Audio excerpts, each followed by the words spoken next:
essa tempestade perfeita tem um nome, chama-se corrupção. E tive a oportunidade, nesses 10 anos do Supremo Tribunal Federal, de julgar casos referentes à corrupção que ocorreu no Brasil. Ninguém pode esquecer que ocorreu no Brasil, no Mensalão, na Lava Jato, muito embora tenha havido uma anulação formal, mas aqueles 50 milhões das malas eram verdadeiros, não eram notas americanas falsificadas. O ex-ministro de Lula e o petista devem estar juntos novamente nos palanques do maior colégio eleitoral do Nordeste. Gidel Vieira Lima está em liberdade condicional desde fevereiro, na condenação por lavagem de dinheiro. São deles as malas e caixas que continham 51 milhões de reais em um apartamento em Salvador. O gerente que trabalhava na Petrobras, ele devolveu 98 milhões de dólares e confessou efetivamente que tinha assim agido. 182 milhões de reais foram transferidos ontem da Suíça para cá. Vieram de contas do ex-gerente executivo de engenharia Pedro Barusco, fruto do pagamento de propina de empresas que mantinham contratos com a estatal. Foi a maior quantia até hoje já repatriada pelo Brasil. E é só uma parte. O ex-gerente Pedro Barusco ainda se comprometeu a devolver mais 121 milhões de reais. Tudo desviado ao longo de 18 anos. O ex-diretor da Petrobras, Paulo Roberto Costa, também ficou de devolver dinheiro, assim como outros que fizeram acordo de delação premiada. A expectativa é de que sejam recuperados cerca de 500 milhões de reais. Todos os poderes, inclusive o judiciário, devem contas à sociedade. Só que, às vezes, falta uma percepção importantíssima. Porque cada ato de corrupção é um colégio que fica sem merenda para as crianças. Cada ato de corrupção é um hospital sem leite. Cada ato de corrupção é um lugar onde não há saneamento.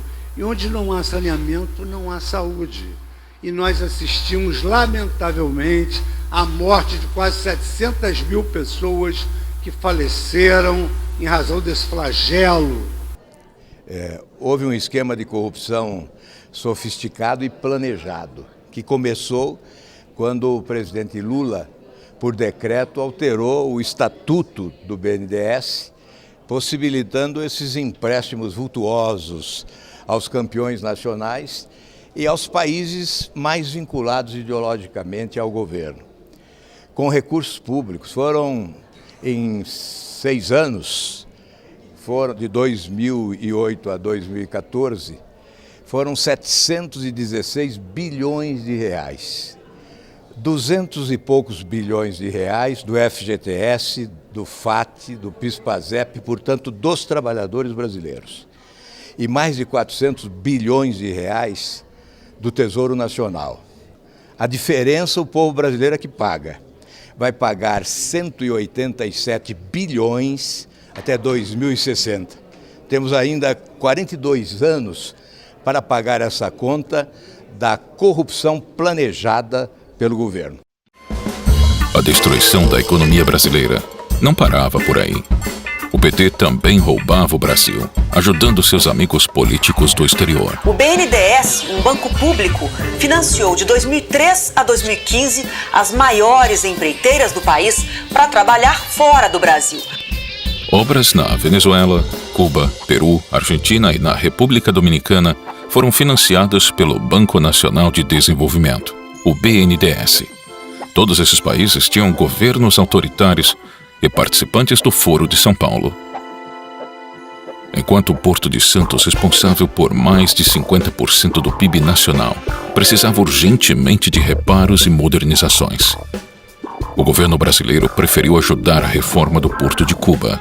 692 milhões de dólares foram emprestados ao país, sem necessidade de devolução.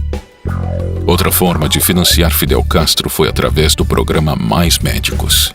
Nesse instante, a senhora Presidenta da República, Dilma Rousseff, sanciona a lei que institui o programa Mais Médicos. Cerca de 12 mil médicos cubanos foram trazidos para o Brasil. e 70% de tudo o que eles ganhavam era compulsoriamente descontado de seus salários e enviado à ilha cubana. E onde não há saneamento, não há saúde. E nós assistimos, lamentavelmente, à morte de quase 700 mil pessoas que faleceram em razão desse flagelo do vírus da Covid, não porque elas moravam mal, mas porque não tinham saneamento. E onde não há saneamento, não há saúde. E não foram números, 600 mil, 700 mil. Na verdade, foram pais, mães, avós, parentes em geral.